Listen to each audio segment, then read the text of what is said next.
Good afternoon, everyone. Waldi van Renen here, and this is the Disrupting Violence vlog, episode 6, where I will focus on supporting people with chronic illnesses and psychosocial disabilities during the COVID-19 lockdown.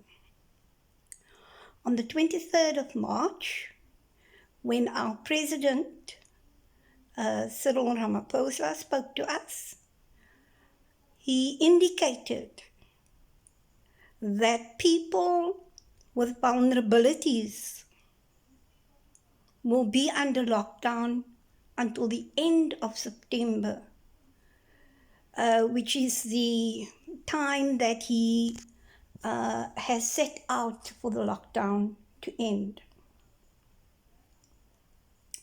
And so we need to ask ourselves now, who are the vulnerable people?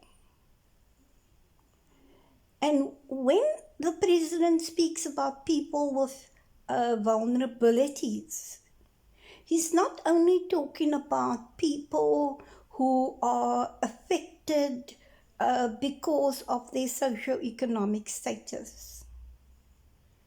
We're very well aware that those people are subjected to a structural form of violence. And that food and hunger, the fact that people aren't working, an entire family, husband and wife and adult children aren't working, and how that is affecting people. And the fact that people are losing their jobs. The fact that people are earning less than what they should earn under COVID-19 situations. So I'm not wanting to focus on that particular category of vulnerable people. I am wanting to focus today on people like myself who fit into the category of people with chronic illness disabilities and psychosocial disabilities. President Ramaphosa indicated very clearly in his address that older persons age 65 and above would also form part of people with vulnerabilities that will only be released from the lockdown situation in September. And today we commemorate the Global Elderly Persons Day, Global Day, because we are aware of the vulnerability of the elderly people to abuse and to violence. And we also know that many of our elderly persons, whether they are living with their family, whether they are in a nursing home, whether they are in a hospice or in a community care facility, we know that many of our elderly people also suffer of disabilities. So chronic disabilities are a group of disabilities, it's a sector of people who have chronic illnesses or terminal illnesses. So in terms of my status, I have a chronic disability and I have a terminal illness because I have cancer. And I have metastatic cancer. So under lockdown, to access hospital treatment, to access social services is very difficult for us. The same goes for people with psychosocial disabilities. And the people who would fit into this category would be people who have post-traumatic stress disorder, depression, general anxiety and stress, people who would have bipolar and schizophrenia. They would also fall into the category of vulnerable people. Now, to come back to the chronic illnesses and disabilities, because it's not only cancer, it is people who have diabetes, it is people who have lupus, fibromyalgia, chronic liver diseases, people who have chronic kidney diseases, particularly the people who are on dialysis. It includes lupus and fibromyalgia and Crohn's disease. Those are all chronic illnesses that are also linked to our immune system. So the more treatment we have, the more medication we have, our bodies become more vulnerable. So your immune system becomes affected, and that leads to other challenges. For example, with diabetes, you can end up losing all your teeth. People's immune systems become so bad, they end up getting constant boils. Your vision goes. So you're sitting with all of those issues. And I think, when we look at cancer, so many people have family members or know of people who have cancer that I don't need to explain to you what people who survive cancer go through. Most people don't know that people with chronic illnesses and diseases and terminal illness, that they have to manage pain on a daily level. So pain management has become so normal for me.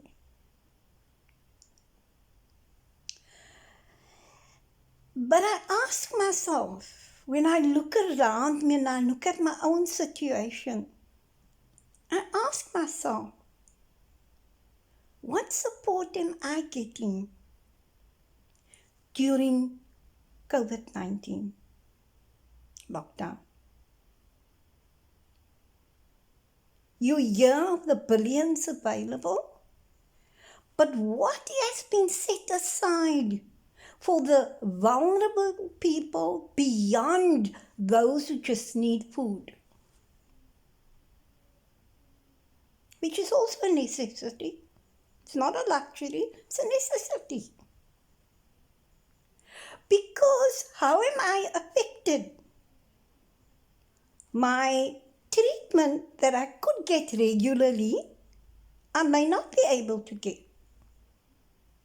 Because way must be given to those who need to be tested and those who are positive.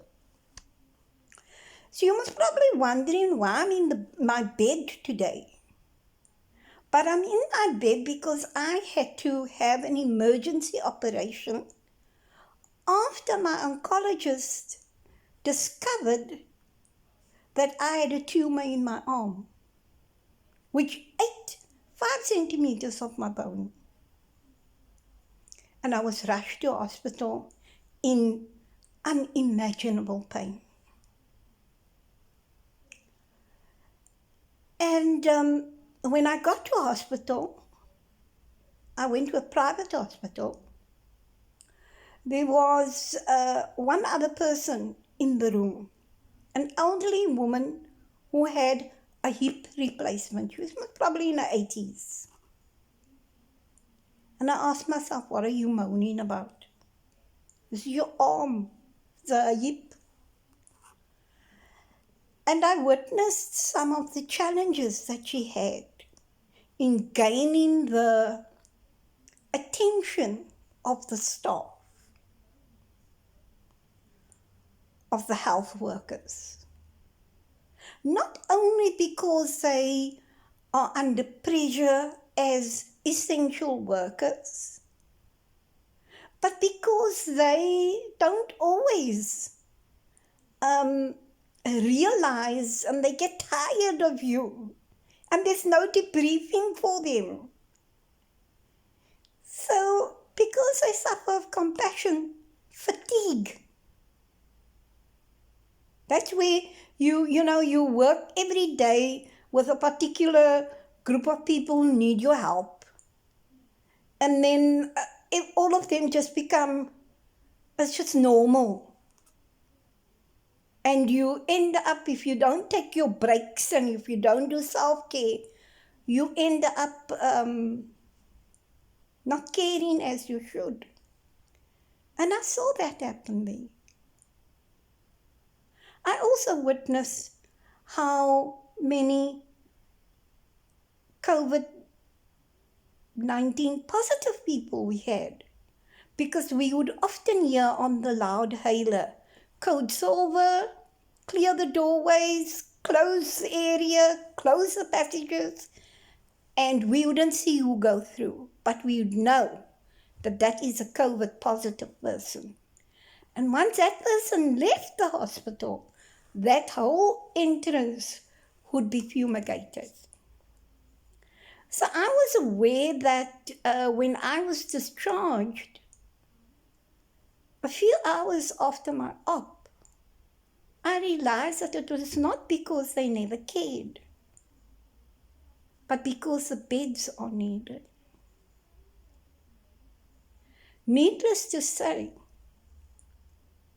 that it does impact on me, even though I understand the circumstances that it occurred in. So,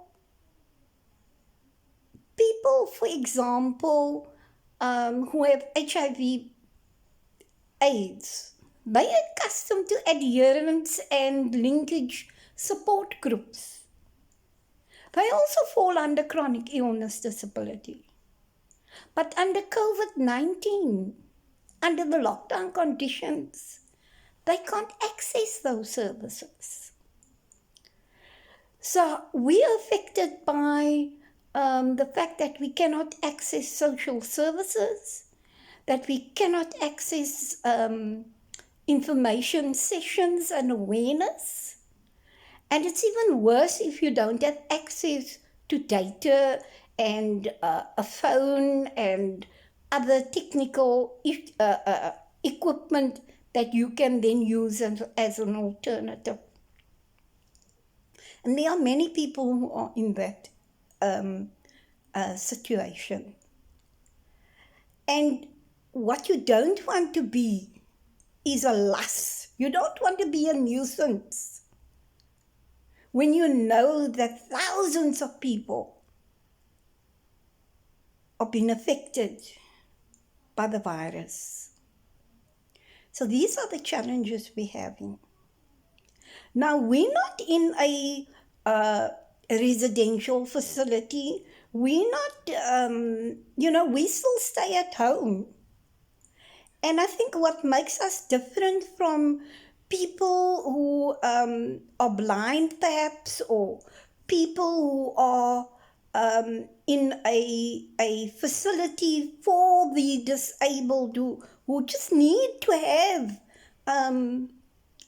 a facility, people with Down syndrome and so forth, autism and so forth.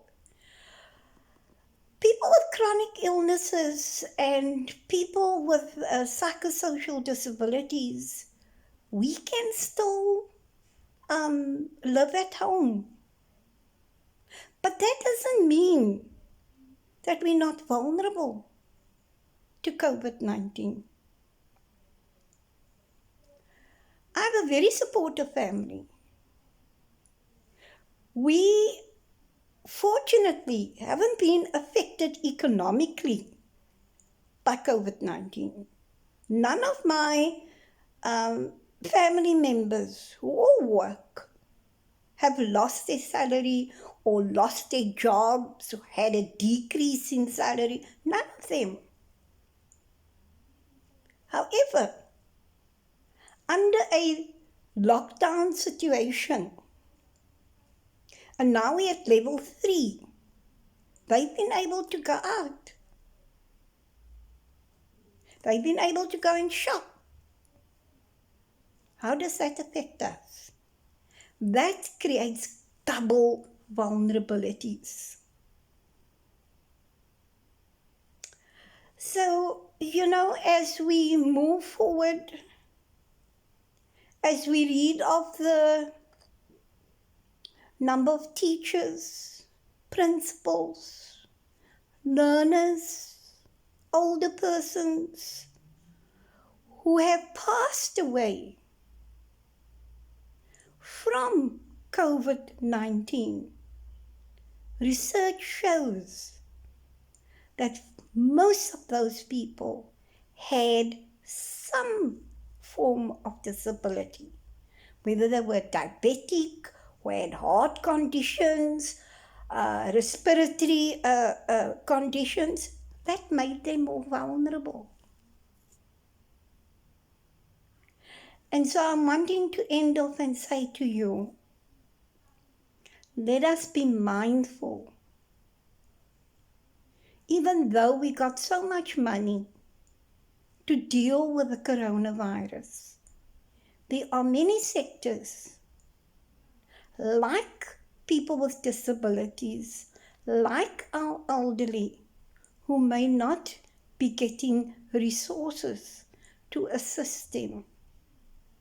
And they are people with vulnerable disabilities. They have a double vulnerability because, like other people who are perfectly healthy, for us, we have to be even more careful.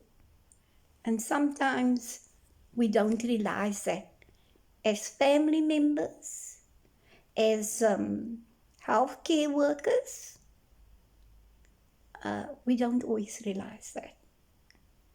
So let us be mindful and let us remember that violence prevention starts with you. Starts with each individual. Before we want to throw stones at government or at civil society or whoever was not playing their role. And I want to say to those people who made a big hoo-ha about not being able to smoke. Smoking affects us even though we don't smoke. Secondary smoking is still bad for us. It makes us more vulnerable. So let me stop there and say to you that lockdown is not easy. It's not easy for people, whether you are privileged or not. If you are someone with a disability, if you are someone who is aged, the chances of you contracting the virus is greater. And even if you are self-isolating at home, that doesn't mean that you will not be affected. Because you're not staying on your own. You still need a support system to help you. And if those people are affected, you will be affected. So let me end there and say to you, go and reflect on these issues of how violence is not only just with gangsters, but violence we find in the health sector, in our families, consciously or unconsciously, subconsciously. It happens. The way we talk to people, the way we support people. Those are the issues that our elderly people are having just in terms of abuse. Those are also forms of violence that we need to tackle and disrupt. and ensure it doesn't happen. So let me end off with that. I'll see you in the next vlog when we talk about education and violence prevention. Goodbye.